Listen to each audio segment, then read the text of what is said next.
Apakah slide-nya terlihat? Sudah terlihat, dokter. Ya. Suara saya terdengar jelas? Sudah terdengar jelas, dokter.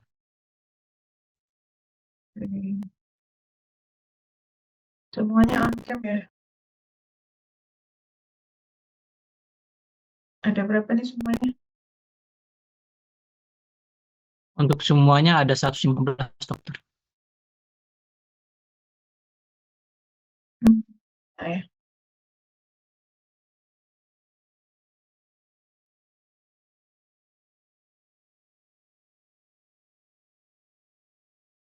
Ada berapa semuanya? Semuanya ada 115, dokter. 115. Ini yang ada di sini 100. Izin, dokter. Beberapa ada yang ikut lomba tapi lagi ngalamin musibah, dokter. Musibah apa? Ada kayaknya kecelakaan, dokter, waktu mau ke Padang. Kecelakaan? Iya, dokter. Loh, angkatan kalian? Iya, dokter. Lomba apa? Lombanya kami nggak tahu, dokter. Informasi yang kami dapat cuma itu, dokter. Apa aman? Maksudnya nggak ada apa-apa? Maksudnya nggak ada yang serius? Yang serius mungkin ada yang fraktur 2, dokter. Oh, faktur ya nggak sampai nggak ya? Nggak ada, dokter. Mana camnya nih kok nggak ada yang nyala nih?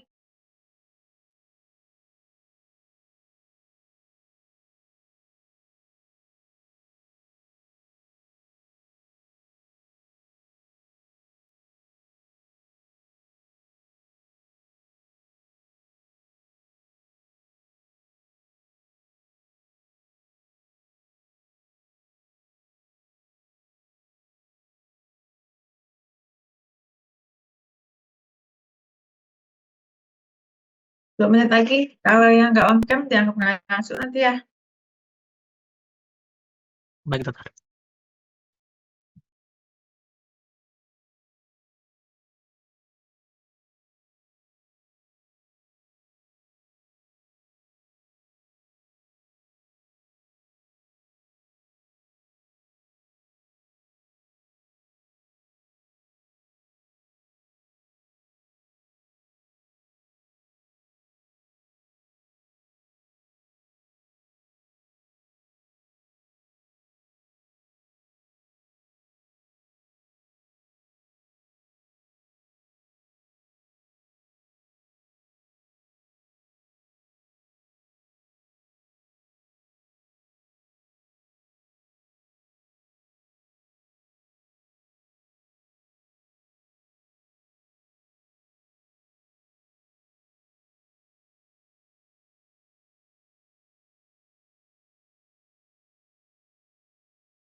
Ini kembali ke screen-nya gimana caranya ya?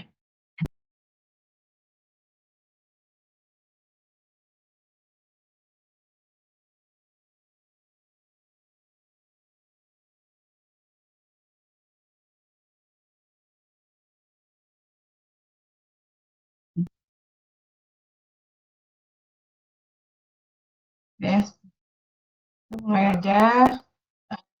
Hari ini kita membahas pubertas terlambat dan pubertas pre-op. Ya, ini merupakan masalah atau kelainan pada tahap pubertas. Sekarang kita bahas dulu lah pubertas itu apa gitu ya. Ini blok tentang apa ya ini ya?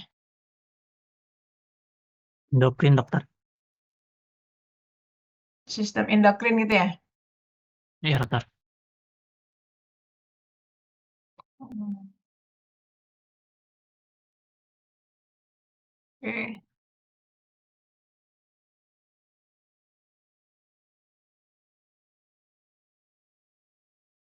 Apa itu status pubertas? Apa itu pubertas?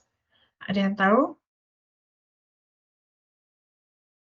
Pubertas itu adalah satu tahapan ya, satu tahapan dalam proses tumbuh kembang anak.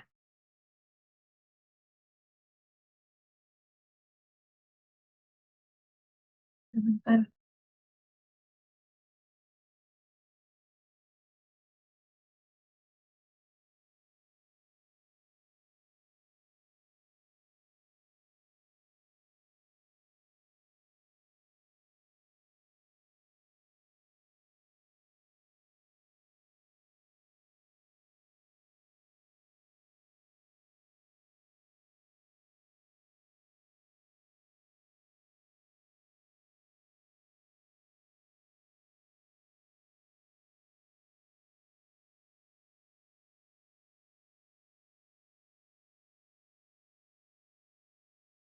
Blok endokrin ini apa aja materinya? Yang udah, yang bagian dewasanya udah dewasa. Untuk dewasa, dokter.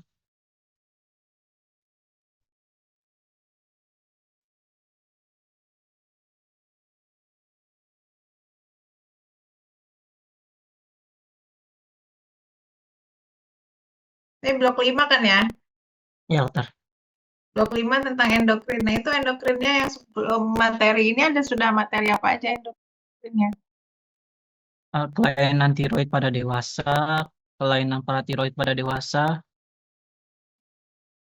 oh, imaging pada kelainan endokrin, dokter. Kelainan tiroid pada anak belum? Hipotiroid pada anak sudah, dokter. Ada lagi yang lain nggak? Anak. Dari itu aja. Benar sudah banyak, dokter, untuk kuliahnya.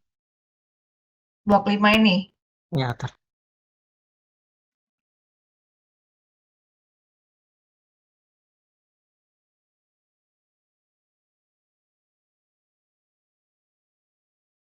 Tentang hormon seks. Berarti udah belajar ya sebelumnya. Ini kita cuma khusus bahas tentang anak. Tentang pubertas. Di sini judulnya pubertas. Kita jauh dulu apa itu pubertas gitu ya. Pubertas itu jadi sebelumnya anak-anak ini berbeda sama dewasa. Jadi apa bedanya anak sama dewasa? Kalau dewasa dia udah steady state. Kalau anak-anak itu dia masih berproses bertumbuh dan berkembang dari masa gitu lahir sampai dengan sesuai WHO definisi anak itu dari lahir sampai usia 18 tahun. Jadi dalam rentang waktu itu uh, keadaannya dinamis gitu ya, berubah-ubah gitu maksudnya. Karena dia mengalami proses bertumbuh dan berkembang. Itu dulu yang harus difahami dengan yang namanya anak gitu ya. Dalam fase anak tersebut ada satu tahapan dalam proses tumbuh kembangnya yang disebut dengan fase pubertas gitu ya. Ada satu fase pubertas. Ini merupakan salah satu fase atau tahapan yang penting dalam proses tumbuh kembang anak, karena pada fase ini itu adalah masa terjadinya transisi bahan dari masa anak-anak menjadi dewasa, baik dari segi fisik pun emosional, psikososial. Dalam tahapan itu banyak faktor hormonal, jadi nggak cuma hormonal identik sama endokrin ya. Jadi juga ada perubahan hormonal di situ. Hormonal ini yang paling bertanggung jawab sehingga menyebabkan terjadinya perubahan fisik dan juga psikologis pada anak. Yang paling menonjol perubahan fisiknya di sini adalah muncul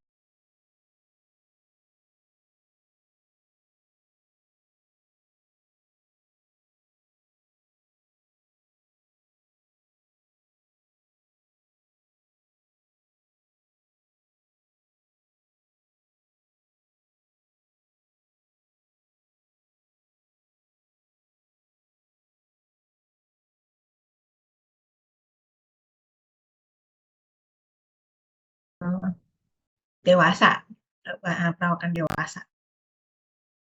Perubahan fisik ini tadi sudah saya sebutkan, terutama karena adanya perubahan aktivitas endokrin atau hormonal yang terjadi. Perubahannya juga terjadinya secara sekuen, artinya ada tahap-tahapannya, ada urut-urutan tahapannya, jadi yang teratur, jadi ada tahap sekuennya. Nggak mungkin ada yang mendahului yang sebelumnya gitu ya. Banyak faktor yang mempengaruhi fase ini.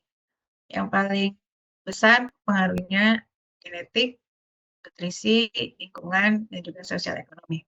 Onset atau awitan atau munculnya fase atau mulai masuknya fase pubertas itu ya, awitan itu juga sebutnya awitan bahasa Indonesianya, onset bahasa ininya. Itu kalau untuk anak perempuan dalam rentang waktu 8 sampai 13 tahun.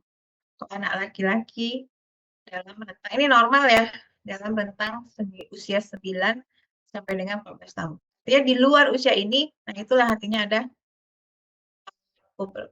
pubertas yang normal, ya. Karena batasan umur ini sangat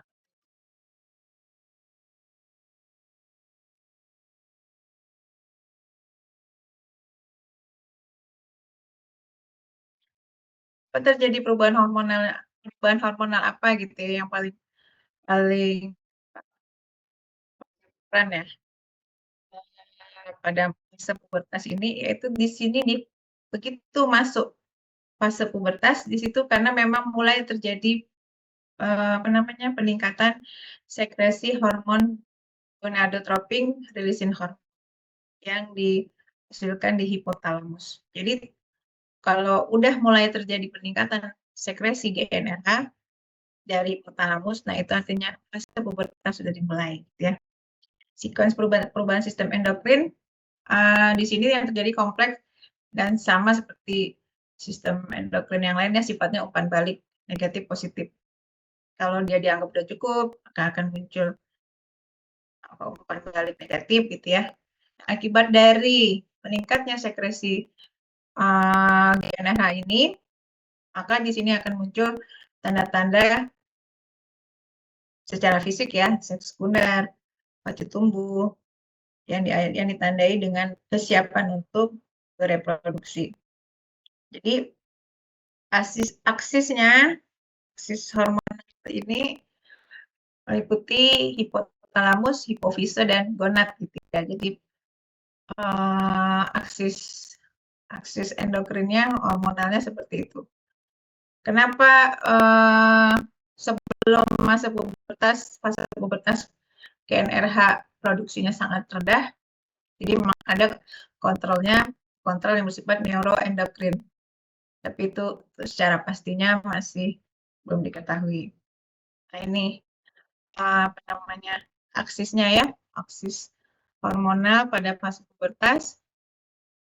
Aktivasinya GnRH itu tanda dari awitan pubertas. GnRH ini diproduksi oleh hipotalamus basal bagian medial. Jadi ada kelompok selnya, kelompok neuron yang memang dia memproduksi GnRH. Dari sini akan diekskresikan secara pulsatil ke sistem portal pituitary. Jadi dia akan selanjutnya akan menstimulasi hipofise. Ya, ke hipofise untuk selanjutnya hipofise mensekresi hormon luteinizing RH dan juga hormon follicle stimulating. Ini juga sifatnya pulsatil.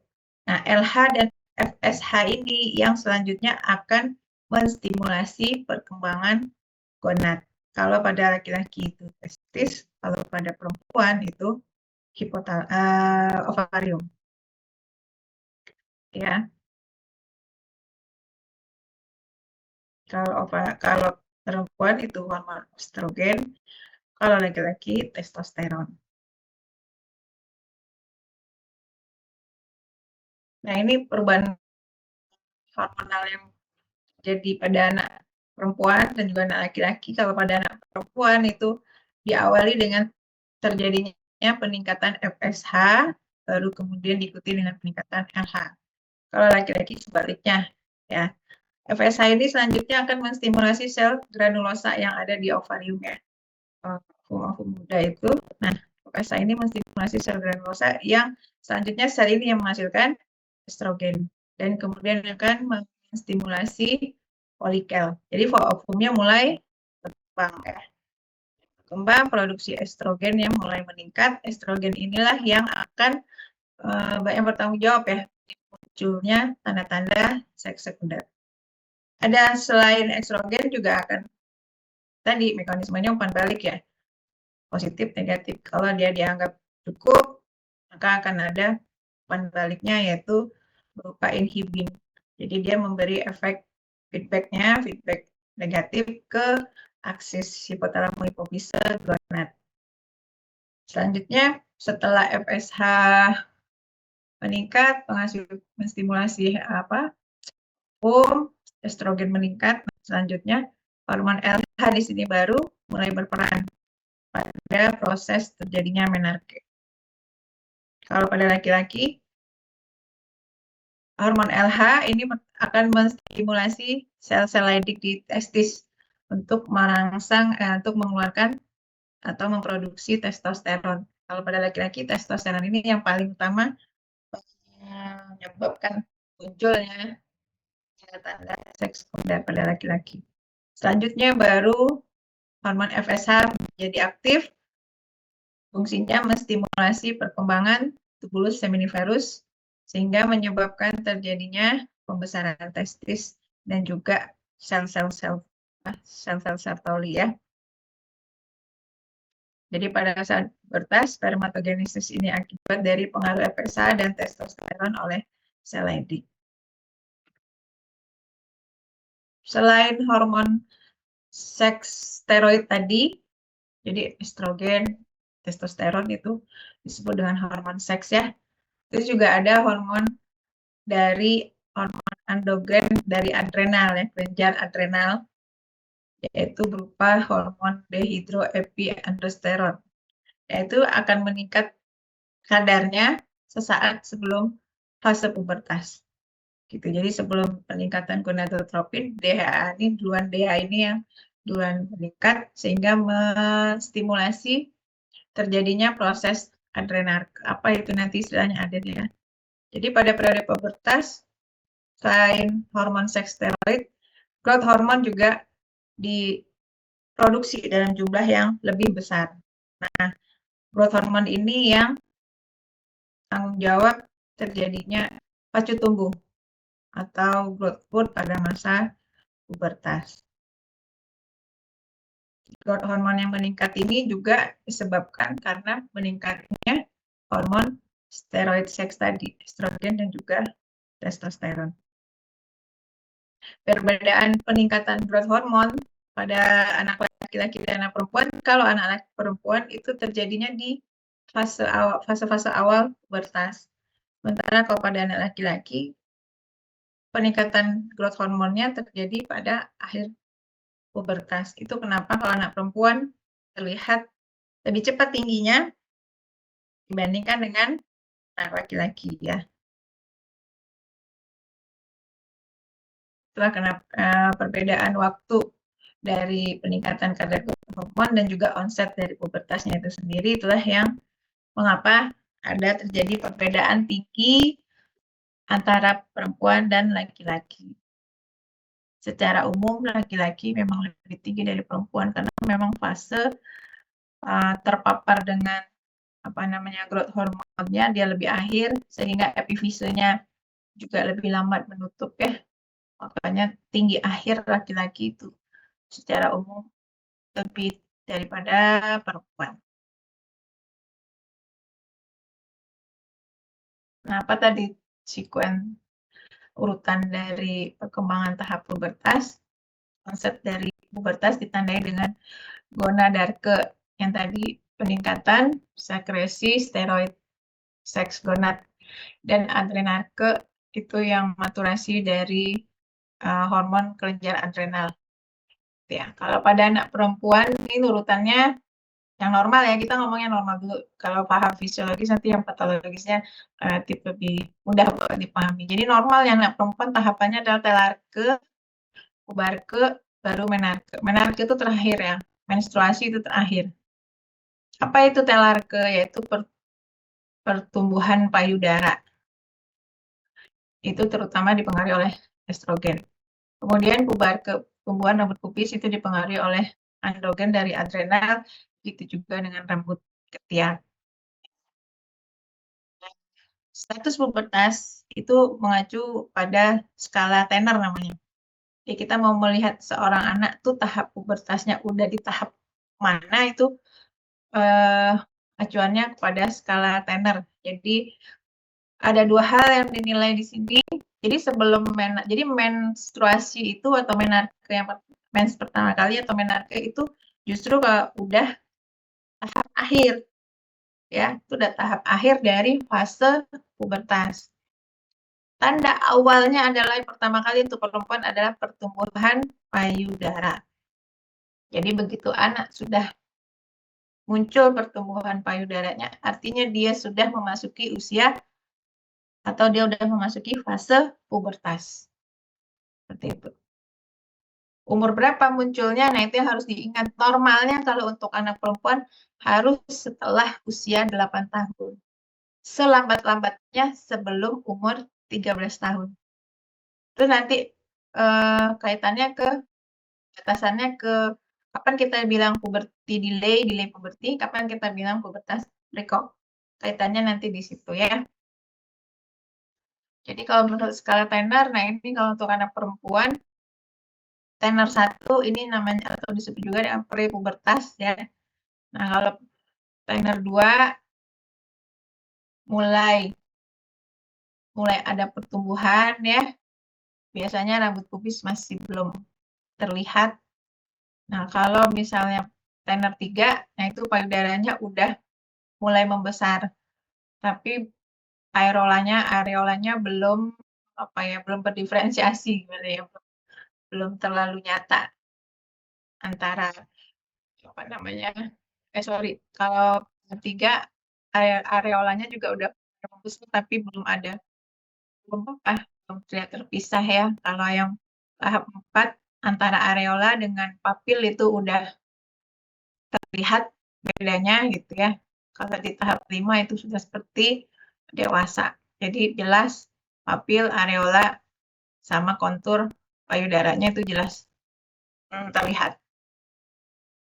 Kalau untuk rambut pubis tuh mulai di Tanner 3 itu mulai terlihat. Biasanya kalau udah status pubertas udah di Tanner 3 tuh kalau anak perempuan artinya nggak lama lagi biasanya secara teorinya dalam waktu kurang dari 6 bulan itu akan terjadi menarke.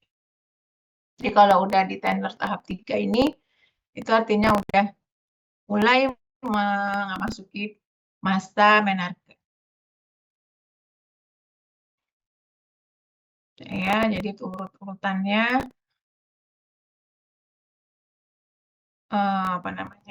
telarke, puberke, baru kemudian menarke.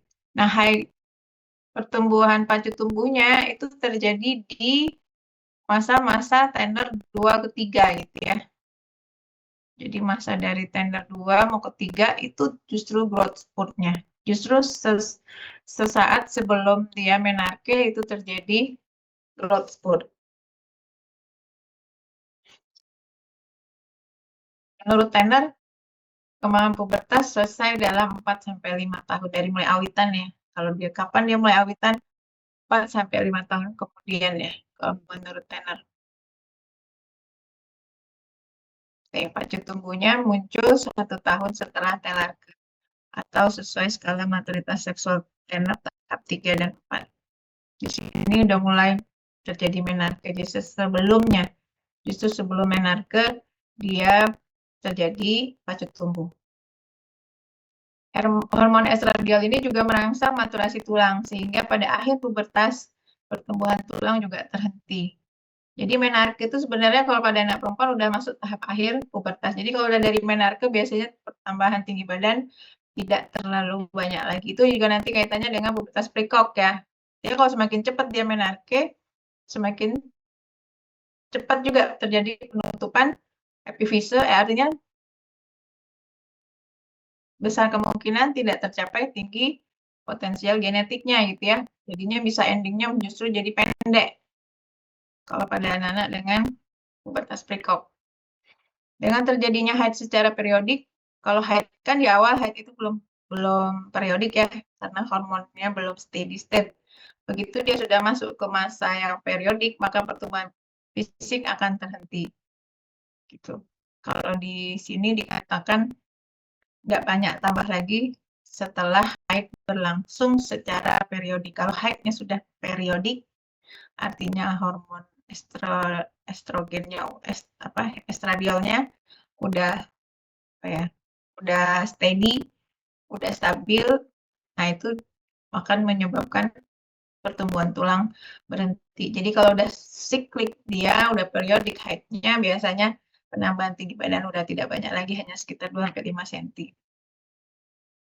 Kalau pada anak laki-laki, tanda awal awitan pubertas itu adalah perubahan atau peningkatan volume testis, yaitu tanda awal awitan pubertas pada laki-laki. Begitu volumenya udah lebih dari 4 lebih atau sama dengan 4 mili, itu berarti sudah terjadi maturasi tubulus seminiferus.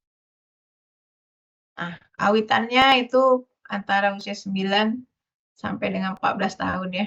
Jadi beberapa referensi pada umumnya mengatakan usia 9 sampai dengan 14 tahun pada laki-laki. Untuk pengukuran volume testis itu ada namanya alatnya orkidometer. Orkidometer dari Prader. Jadi bisa di-searching seperti apa, seperti tasbih gitu ya bentuknya. Selanjutnya setelah testis mengalami pembesaran atau peningkatan volume, selanjutnya akan diikuti dengan peningkatan ukuran penis dan juga munculnya rambut pubis pada basis penis. Jadi kalau pada perempuan, anak wanita, standard state itu yang dinilai adalah pertumbuhan payudara dan rambut pubis. Tapi kalau pada laki-laki itu yang dinilai adalah testis dan juga rambut pubis. Pada anak laki-laki, growth spurt-nya terjadi di usia 13 tahun di sini rata-rata. Dan berakhir di usia 16 tahun. Masih bisa bertambah tinggi badan, tapi kecepatannya akan berkurang. Nggak secepat saat dia growth spurt. Umumnya berakhir di usia 19 sampai 20 tahun.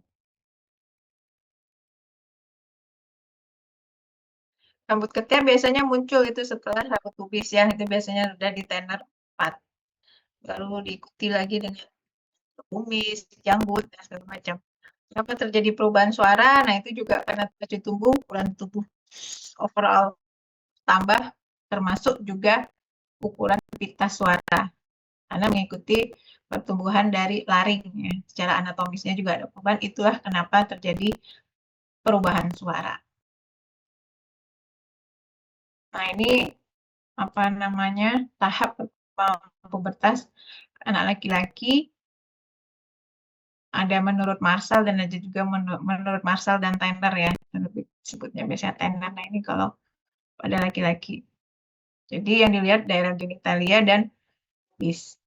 Yang dilihat genitalia, volume testis dan juga apa namanya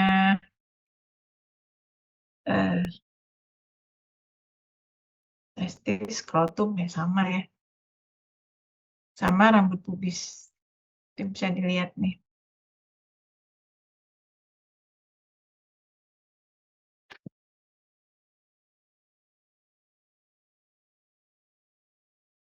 Bedanya growth spurt antara anak laki-laki dan perempuan ya. Kalau anak laki-laki itu dia udah di kira-kira di tenor 4, 3 ke 4. Jadi memang lebih lama dibandingkan anak perempuan. Sekarang kita masuk ke keadaan patologisnya. Untuk pubertasnya sendiri, ada yang mau ditanyakan atau yang masih kurang jelas? Kalau enggak kita masuk ke pubertas delay ya, delay pubertas terlambat. Per definisi, tadi terlambat artinya terlambat ya. Tadi kan normalnya kalau anak laki-laki awitan pubertas itu terjadi dalam rentang waktu 9 sampai 14 tahun. Artinya tidak muncul kurang dari 9 tahun, tapi juga sudah harus muncul paling telat di umur 14 tahun. Jadi kalau misalnya di usia 14 tahun kalau untuk anak laki-laki belum muncul tanda-tanda, belum terjadi awitan pubertas, itu udah kita katakan delay untuk laki-laki. Kalau perempuan 13 tahun. Jadi kalau udah lewat 13 itu anak perempuan, 14 itu anak laki-laki, sama sekali tidak muncul awitan tanda seks sekundernya. Jadi kalau perempuan payudara belum tumbuh di umur 13 tahun, kalau laki-laki sampai umur 14 tahun masih belum ada peningkatan volume testis, nah itu disebut dengan delay puberty. Ada beberapa klasifikasi dari delay puberty, ada yang constitutional delay in growth and puberty, ada yang hypogonadism, hypogonadotropic. Ada yang hypogonadism tapi hypergonadotropik. Nah, apa itu ya? Kalau yang constitutional delay itu termasuk dalam varian normal. Maksudnya tidak ada underlying yang menyebabnya gitu ya. Biasanya itu disertai juga kita tanya dari riwayat keluarga gitu. Riwayat keluarga yang nambah. Kalau yang hipogonadotropik hipogonad itu memang hormon seks sekunder yang dihasilkan dari gonad memang rendah karena memang stimulatornya hormon gonadotropiknya juga rendah. Ada yang sifatnya permanen karena memang kelainan bawaan, ada yang sifatnya fungsional biasanya karena didapat gitu ya. Kalau yang permanen misalnya kelainan bawaan misalnya sindrom Kallmann hypopituitary, nanti bisa cari kemudian sindrom Prader-Willi, Bardet-Biedl gitu ya, atau adanya tumor atau memang defek di susunan saraf pusat. Kalau yang fungsional biasanya karena penyakit kronis, ya bisa karena anemia kronis, gagal ginjal, gagal hati gitu ya, asma, malnutrisi yang kronis, atau memang ada kelainan endokrin yang lain, hipotiroid, hiperkortisol, ya, prolaktinoma, DM tipe 1 kalau pada anak-anak, pasien yang mendapat terapi steroid jangka panjang. Psikososial biasanya bisa karena stres atau depresi. Kalau yang hipergonadotropik, hipogonad artinya gonadotropinnya tinggi, tapi gonadnya hormon yang dihasilkan gonad tetap rendah. Artinya ada apa nih gitu kan? Berarti udah distimulasi, cuma gonadnya tidak terstimulasi. Besar kemungkinan berarti di masalahnya di gonadnya. Contohnya sindrom Klinefelter, sindrom Noonan gitu ya. Ini semua dan kelainan bawaan semua ya. Memang ada aplasia atau hipoplasia pada testis atau memang ada defek di sintesis androgen. Atau bisa karena pasca radiasi atau tindakan pembedahan pada testis. Pada UDT misalnya. Nah, ini klasifikasi dan DD dari etiologi delay puberty menurut Stein. Ini bisa dibaca lagi ya. Apa yang kita lakukan kalau menemukan anak dengan pubertas terlambat? Nah, apapun itu kita pasti harus melakukan anamnesis dan pemeriksaan fisik. Tadi udah dijelaskan ya kalau terlambat dikatakan terlambat jika yang tadi kurang dari 14 tahun ataupun 13 tahun pada anak perempuan. Jadi yang harus ditanya ya terkait kita kalau misalnya yang kita pikirkan tadi 3, apakah ini varian normal ataukah patologis? Ada yang mendasari gitu ya. Berdasarkan tadi. Jadi kita ditanya ada penyakit kronis nggak, adakah tindakan bedah atau kemoterapi, di daerah testis atau di kepala gitu ya, atau ada infeksi sebelumnya, atau ada tumor di susunan saraf pusat. Jadi yang ditanya apakah ada gangguan, salah satunya pertanyaan screeningnya, apakah ada gangguan penciuman, gangguan penglihatan segala macam, ataupun tanda-tanda peningkatan tekanan intrakranial misalnya gitu. Terus tergantung dari penyebab, jadi ditelaah lah memang satu persatu. Kemudian yang perlu ditanyakan juga adalah riwayat keluarga.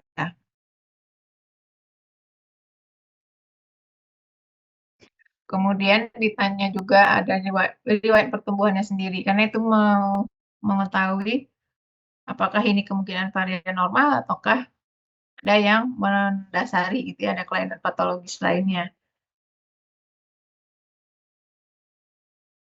Dilihat juga tanda-tanda pubertas yang lain, rambut-rambut gitu ya.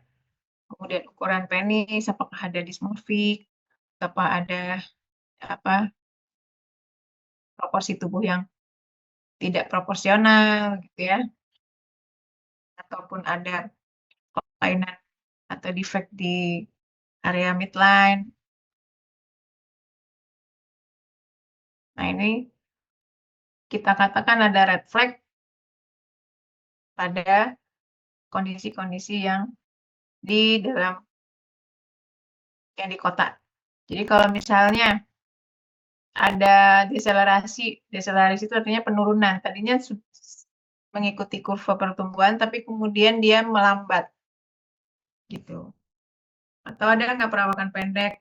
Perawakan pendeknya disesuaikan juga, dilihat juga tinggi potensi genetiknya ya. Saya nggak jelasin lagi tinggi potensi genetik. Apakah terlalu jauh tertinggalnya dari potensi genetiknya atau bagaimana gitu ya. Kemudian simetris atau tidak simetris itu testisnya.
Mendukung ke arah konstitusional diri, artinya terlambat yang normal. Nggak ada tata laksana khusus, paling edukasi, kemudian pemantauan berkala. Jadi pubertas itu akan terjadi, akan mulai awitannya atau mulai prosesnya. Kalau dilihat dari usia tulang itu, kalau pada anak laki-laki saat usia tulangnya kurang lebih setara usia tulang 12 tahun. Kalau anak perempuan itu usia tulang 11 tahun. Kita bilangnya usia tulang, ya bisa aja usia kronologisnya lebih muda, tapi usia tulangnya lebih tua. Atau usia tulangnya justru lebih muda dari usia kronologis. Kalau pada yang delay itu pada umumnya usia tulangnya lebih muda dari usia kronologis. Kalau yang prekok, nah itu dia lebih tua dari usia kronologis. Kalau yang hipogonadism hipogonadotropik, jadi memang hipogonadotropiknya rendah ya, jadi ada defisiensi dari FSH dan juga LH, bisa karena tidak ada atau menurunnya kemampuan hipotalamus untuk mensekresi GNRH, atau hipopisenya sendiri yang mengalami gangguan sehingga nggak bisa mensekresi FSH atau LH. Jadi kelainan primernya ini ada di hipotalamus, jadi sentral ya, di hipotalamus atau juga di hipofise anterior. Jadi apapun masalah di hipotalamus, hipofise, whatever penyebabnya, itu berisiko menyebabkan terjadinya kelainan ini ya. Bisa infeksi, bisa tumor, bisa trauma, apapun itu. Kalau menyebabkan gangguan di hipotalamus hipofise anterior berisiko untuk terjadinya gangguan perkembangan pubertas. Karena disinilah tempat produksinya hormon-hormon gonadotropik. Ingat aksisnya tadi ya. Nah, kalau yang hipogonadism tapi hipergonadotropik. Di sentralnya tinggi tapi di perifernya rendah kan gitu ya maksudnya. Jadi gonadotropinnya tinggi tapi di perifer, di gonad rendah. Artinya masalahnya di gonad. Stimulatornya nggak ada masalah, tapi si gonadnya nggak terstimulasi gitu. Berarti ada masalahnya di gonad. Dia nggak mampu mensekresi hormon seks ya. Biasanya ini kelainan yang sifatnya permanen. Contohnya tadi kita udah kan ya. Kalau kegagalan di ovarium apa aja sindrom ini. Kalau di laki-laki biasanya karena ada kegagalan di testis. Biasanya juga ada kelainan-kelainan bawaan. Juga diingat adanya satu yang namanya amenore.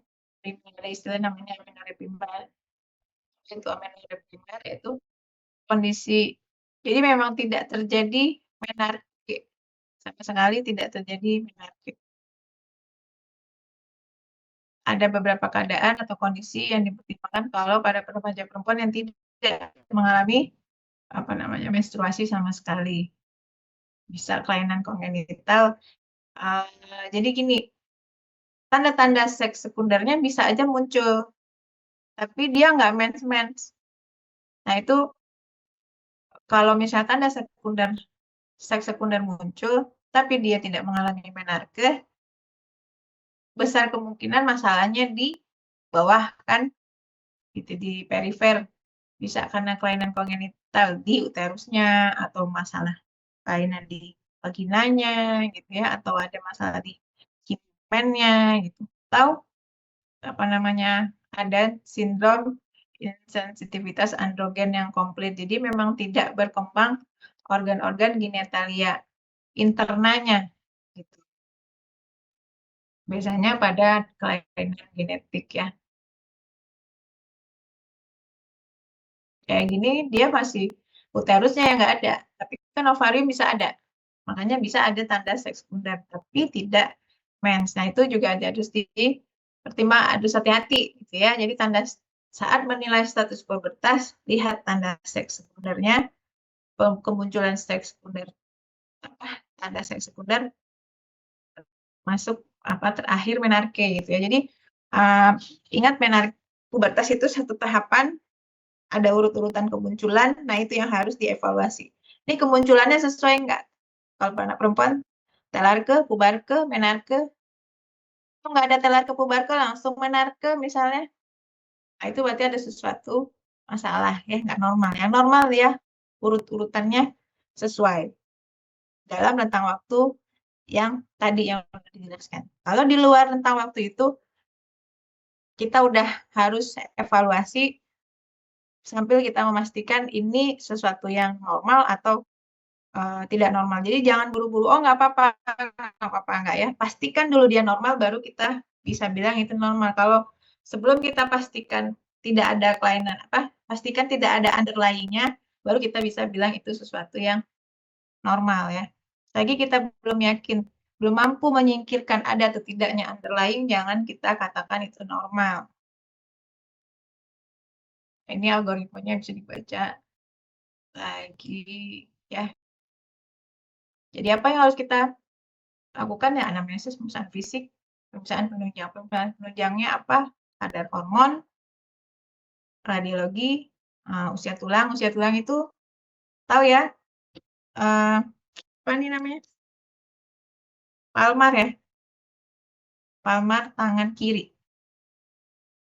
Di ronsen melihat usia tulang itu di usia tulang tangan sebelah kiri. Di situ untuk melihat usia tulang. Jadi kalau misalnya mau mengirim bone age, bisa sih kasih pengantarnya periksa bone age gitu ya. Tapi harus tahu yang diperiksa tuh di tulang yang mana. Gitu. Kemudian ada hormonnya estradiol, perempuan, testosteron, prolaktin, FSH, dan juga LH. Itu tahap awal. Baru kita dari hasilnya nanti baru kita bisa lihat yang hipergonadotropik atau hipogonadotropik. Jadi bisa dibaca lebih lanjut lagi nih ya. Tapi langkah awalnya seperti itu. Bisa dibaca juga. Terapinya ya intinya tergantung dari penyebab ya. Yang pasti tentukan dulu penyebab. Terapi ikut dari tata laksana itu mengikuti etiologi. Jadi yang paling penting adalah mencari etiologinya.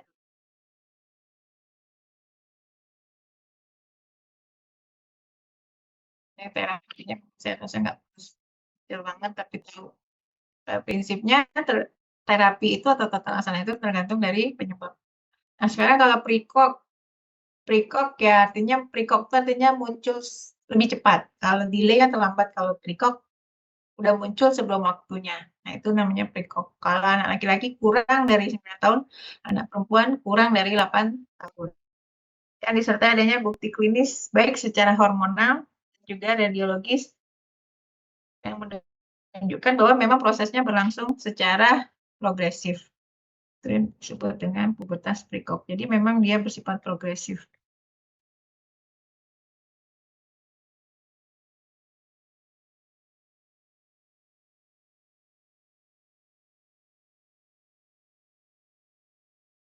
Klasifikasinya kalau untuk yang pubertas prekok dibagi dua, ada yang sentral, ada yang perifer.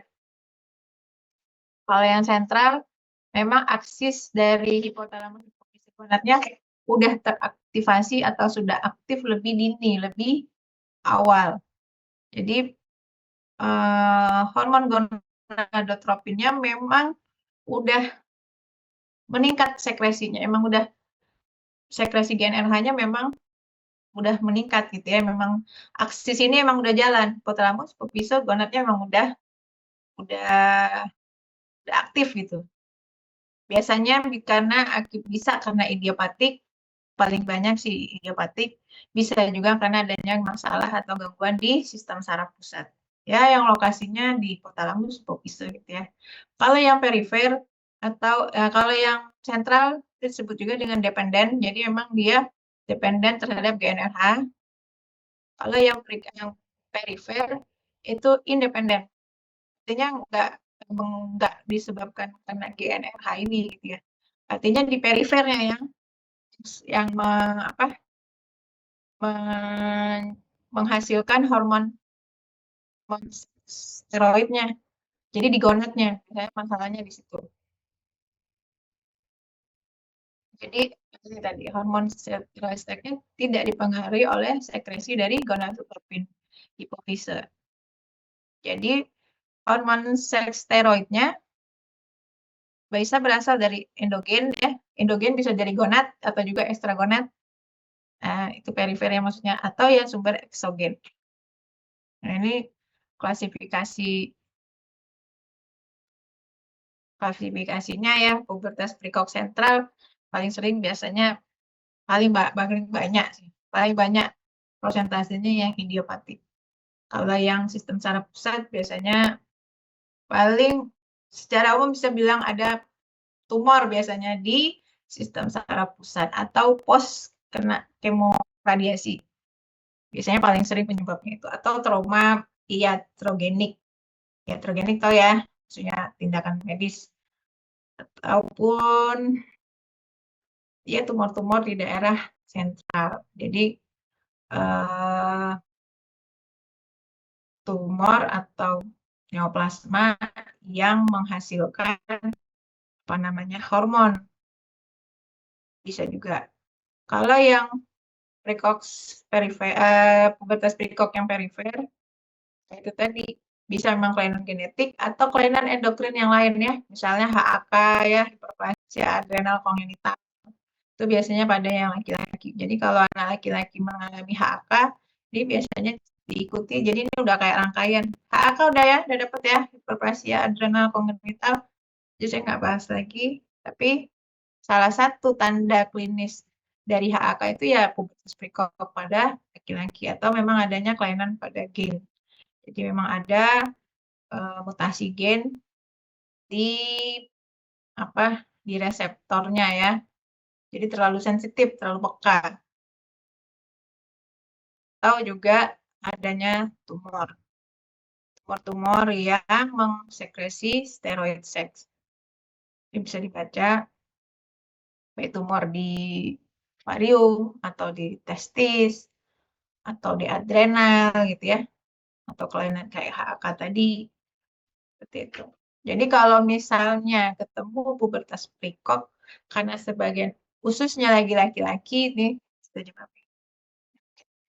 khususnya anak laki-laki itu hampir sebagian besar ada kelainan patologis yang mendasari. Jadi pubertas precox itu lebih jarang dijumpai pada anak laki-laki, paling sering pada anak perempuan. Pubertas precox sentral. Pubertas precox sentral itu paling sering dijumpai pada anak perempuan. Kalau pubertas precox perifer hampir bisa dipastikan besar sekali kemungkinan itu ada kelainan patologis yang mendasari. Jadi kalau ketemu pubertas precox perifer sifatnya, hati-hati, itu harus ditangani lebih lanjut ya. Gimana kita mau bedain sentral sama perifer? Prinsipnya kalau sentral, aksisnya jalan. Hipotalamus, hipofise, gonad, itu matching. Nah, tadi ingat ya urutan-urutannya. Telarke, telarke karena apa? Karena estrogen. Pubarke karena apa? Karena androgen. Kemudian menarke, itu udah keseluruhan. Jadi kalau dia urut-urutannya, sekuensialnya sesuai, kemudian dari hasil penunjangnya memang sesuai, menunjukkan memang terbukti bahwa aksisnya memang sudah aktif, jadi didukung dengan anamnesis, pemeriksaan fisik, ya tidak ada dismorfik segala macam, kemudian ada pemeriksaan penunjang laboratoriumnya memang sudah menunjukkan bahwa itu sudah aktif aksisnya, maka itu bisa kita katakan sentral. Jadi anamnesis ditanya ya riwayat pertumbuhan sebelumnya, makanya pertumbuhan kalau di anak itu sangat penting. Jadi kalau misalkan ketemu sama pasien anak, yang paling ditanya nomor 1 KMS-nya. Jadi dilihat KMS-nya. Ya, usia witan, progresivitas, perubahan fisik bertalnya. Jadi lihat apakah terisolasi, maksudnya hanya rambut pubis saja misalnya, hanya payudara saja, gitu ya. Atau tidak ada barke, tidak ada menarke, tiba-tiba menarke misal. Jadi harus dilihat kesesuaian sekuensinya tadi. Kalau untuk pemeriksaan fisik, antropometri lengkap ya, berat badan, tinggi rentang lengan, tinggi apa namanya, tubuh bagian atas dengan tubuh bagian bawah proporsional apa enggak. Gitu ya. Jadi dari pusar ke atas, pusar ke bawah, rentang lengan, nah itu menunjukkan ada struktur tubuhnya proporsional atau tidak. Itu kita lihat dari sana ya. Dan bagaimana status pubertasnya menurut skala Tanner. Itu penunjang laboratorium jelas bisa hormon seks, PSA, LH, ya, estradiol, testosteron. Karena radiologis, bone age, USG pelvis, tuh melihat ada kemungkinan kelainan di organ genitalia internal atau mungkin ada masa tumor, kemudian yang MRI kepala juga untuk melihat ada masalah enggak di susunan sinapsnya. Ini alur diagnostik. Kita lihat apakah linier apa enggak. Jadi yang paling penting anamnesis sama pemeriksaan fisik dilihat sekuensnya. Apakah hanya satu aja atau memang serangkaian itu untuk menentukan ini atau sensor. Itu paling tidak tahu dulu ya, apa itu prekop, apa itu delay. Jadi definisi pubertas prekop munculnya awitan pubertas sebelum usia 8 tahun kalau perempuan, 9 tahun kalau laki-laki. Atau kalau anak perempuan terjadi menarke sebelum usia 10 tahun. Tadi saya kurang kayaknya di depan definisinya. Jadi kalau anak perempuan atau terjadi menarke sebelum usia 10 tahun. Gitu. Jadi kalau ketemu anak perempuan umur 7 tahun, payudaranya udah mulai tumbuh, itu udah prekop. Dan itu harus ditelaah lebih lanjut. Sampai kita pastikan bahwa itu adalah sentral. Sebelum kita pastikan itu sentral, kita harus menyingkirkan kemungkinan patologis lain ya. Jadi nggak apa-apa, nggak. Prekop harus ditelaah lebih lanjut, harus dievaluasi lebih lanjut. Nggak boleh dibiarin aja. Jadi kalau misalnya ketemu nih saudaranya tuh atau tetangganya mungkin ya umur 7 tahun payudaranya udah tumbuh. Nah, itu hati-hati. Apalagi kalau misalnya anak laki-laki belum 9 tahun tapi testisnya udah membesar atau bahkan penisnya udah ukurannya membesar. Hati-hati. Itu udah prekop. Harus dievaluasi lebih lanjut. Apalagi kalau anak laki-laki besar kemungkinan masalah di perifer ataupun di sentral biasanya berupa tumor. Jadi nggak boleh didiamkan aja, harus segera itu sifatnya. Itu aja sih saya biar lebih aware gitu ya masalah pubertas. Jadi jangan keliru lagi dengan mimpi basah atau laki-laki ataupun menarke ya. Ada perempuan bukan itu. Itu bentukannya tapi tanda sekundernya. Munculan tanda seks sekunder. Itu yang harus diperhatikan. Kalau laki-laki testis, kalau perempuan payudara. Itu patokannya. Kalau kurang dari usia seharusnya prekop, udah lewat dari fase rentang usianya tadi, delay. Nah, itu aja dulu yang paham. Nanti penyebab-penyebabnya tadi pada prinsipnya kalau nggak perifer, sentral. Tata laksananya ya sama tadi saya bilang kalau namanya tata laksana tergantung penyebab ya.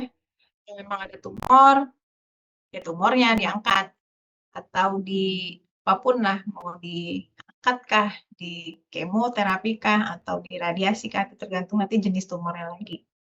Kalau misalnya pada kelainan bawaan HAK tadi, hiperplasia adrenal kongenital, nah itu diberi terapi pengganti atau substitusi kortisol karena dia memang ada defect di sintesis hormon kortisol. Nah, kalau yang pada hipotiroid ya kita beri tiroid gitu ya. Kalau misalnya karena penggunaan steroid jangka panjang, ya berarti dipertimbangkan pilihan steroidnya seperti itu. Kalau yang sentral bisa dengan diberi GnRH agonis, jadi ditahan. Jadi misalnya udah ketemu nih anak perempuan udah mengalami telarke di umur 7 tahun. Udah ditelaah semua ternyata ini adalah pubertas prekop yang tipe sentral. Nah, itu bisa ditahan prosesnya. Ya, itu bisa ditahan prosesnya dengan memberi GnRH agonis sehingga proses pubertasnya kayak dipending, kayak di pause gitu. Sampai dia usia yang seharusnya dia udah fase pubertas.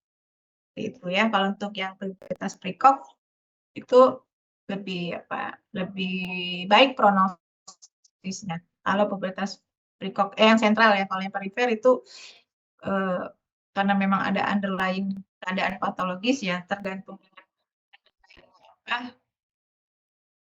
kalau misalnya bisa diatasi primernya, masalah primernya ya biasanya bisa pulih, tapi kalau misalnya ya kelainan sifatnya genetik atau permanen, nah itu prognosisnya nggak terlalu bagus.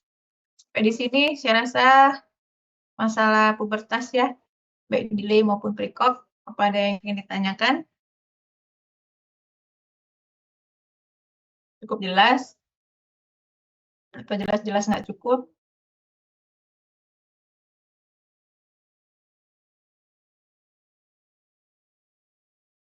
Gimana Pak Ketua kelas? Kalau Belum ada. kalau apa? Sepertinya belum ada, dokter. Berarti belum ada ya, mudah-mudahan apa yang saya sampaikan bisa dipahami. Karena ini memang agak lebih spesifik ya. Karena sekarang belajarnya sistem blok sih, jadi semua yang dipelajari di waktu yang sama gitu ya. Jadi memang harus, jadi nanti slide-nya nanti saya kasih, bisa searching juga kan. Tapi prinsipnya tadi pahami dulu, apa itu pubertas, fisiologisnya seperti apa. Di luar itu patologis. Jadi cuman untuk lebih detailnya nanti boleh baca di textbook ya. Textbook bagian endokrin. Bagiannya lagi pubertas. Jadi ada babnya tersendiri lagi. Oke, mudah-mudahan bisa dipahami, bisa dimengerti, dan bermanfaat.